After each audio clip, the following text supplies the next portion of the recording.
ಮಕ್ಕಳು ಚಲೋ ಆದ್ರೆ ಇಂಜಿನಿಯರ್, ಡಾಕ್ಟರ್, IAS ಆಫೀಸರ್ ಏನೇನೋ ಕೂಡ ಮಾಡ್ತಾರೆ. ಆದ್ರೆ ಇವತ್ತಿನ ದಿವಸ ಮಠಕ್ಕೆ ಯಾವ್ದು ಬೇಡಾಗದ, ಯಾವ್ದು ಉಡಾಳದ, ಯಾವ್ದು ಇದನ್ನದನ ಪೆದ್ದದಾನ ಅಂತವನಿಗೆ ಮಠ ಕೊಡ್ತಕ್ಕಂಥವನದ.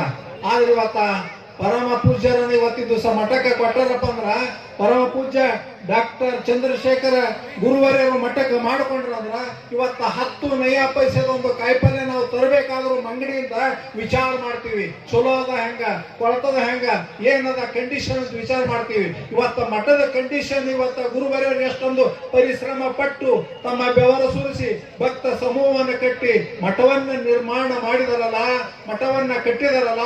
ಕಟ್ಟಿರುವಂತ ಮಠ ಉತ್ತರಾಗಿ ಎತ್ತರಕ್ಕೆ ಬಾನೆತ್ತರಕ್ಕೆ ಹೋಗಬೇಕಾದ್ರ, ಅದನ್ನು ಉಳಿಸ್ಕೊಂಡು ಹೋಗ್ಬೇಕಾದ್ರ ಸಮರ್ಥರಾಗಿರುವಂತಹ ಇವತ್ತ ಮುಂದುವರಿಸಿಕೊಂಡು ಹೋಗ್ತಕ್ಕಂಥ ಮಠಾಧೀಶರು ಕೂಡ ಅಷ್ಟೇ ಬಹಳಷ್ಟು ಅವಶ್ಯಕವಾಗಿರ್ತಕ್ಕಂಥದನ್ನ ಇವತ್ತ ನಾವು ವಿಶ್ವಾಸದಿಂದ ಹೇಳ್ತೀವಿ.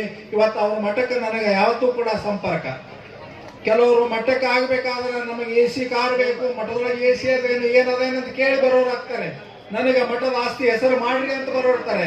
ಆದ್ರೆ ನೀನೇನ್ ಕೇಳಿದೆಪ್ಪ ಮಂಜು ಅಂತ ನಾನು ಕೇಳಿದಾಗ, ಅಪ್ಪ ನಾನೇನು ಕೇಳಿಲ್ಲ, ಏನು ಕೇಳಿಲ್ಲ, ಏನನ್ನ ಕೇಳಿದಂದ್ರೆ ಗುರುವರ್ಯರೇ ಚಂದ್ರಶೇಖರ ಅಪ್ಪ ಅವರೇ ನಿಮ್ಮ ಸೇವೆಯನ್ನ ಕರುಣಿಸಿ ಭಕ್ತರ ಸೇವೆಯನ್ನ ಮಾಡ್ಲಿಕ್ಕೆ ನನಗೆ ಅನುಕೂಲ ಮಾಡ್ರಿ, ನಾನು ಯಾವ ಆಸ್ತಿಯನ್ನು ಕೂಡ ನನ್ನ ಹೆಸರು ಮಾಡ್ರಿ ಅಂತ ನಾನು ಕೇಳಿಲ್ಲ. ಗುರುವಿನ ಆಶೀರ್ವಾದ ಸಾಕು.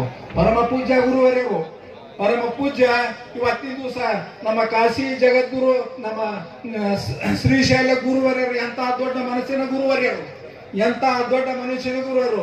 ಇವತ್ತು ಅಮೂಲ್ಯವಾಗಿರುವಂತಹ ಒಂದು ವಸ್ತು, ಅಮೂಲ್ಯವಾಗಿರುವಂತಹ ಒಂದು ಬೆಲೆ ಬಾಳುವಂತಹ ಒಂದು ವಜ್ರ ಇತ್ತಪ್ಪ ಅಂದ್ರೆ ಅದು ಯಾರಿಗೂ ಕೊಡಂಗಿಲ್ಲ, ಮುಚ್ಚಿಟ್ಕೊಳ್ತಾರ. ಆದ್ರೆ ಇವತ್ತಿನ ದಿವಸ ಗುರುವರ್ಯರು ಏನಪ್ಪ ಅಂತಂದ್ರೆ ಇವತ್ತ ಗುರುವರ್ಯರು ಈ ವಜ್ರ ಎಲ್ಲಾ ಕಡೆ ಬೆಳಗಲಿ, ಎಲ್ಲಾ ಕಡೆ ಪ್ರಕಾಶಮಾನ ಆಗಲಿ ಅಂತ ತನ್ನ ಶಿಷ್ಯನನ್ನ ಹಡೆದ ತಾಯಿ ಹಾಗೆ ಕರುಳಿನ ಕುಡಿಯನ್ನು ಕೊಟ್ಟಳು. ತನ್ನ ಶಿಷ್ಯನನ್ನ ಗುರುವರ್ಯರು ಕೂಡ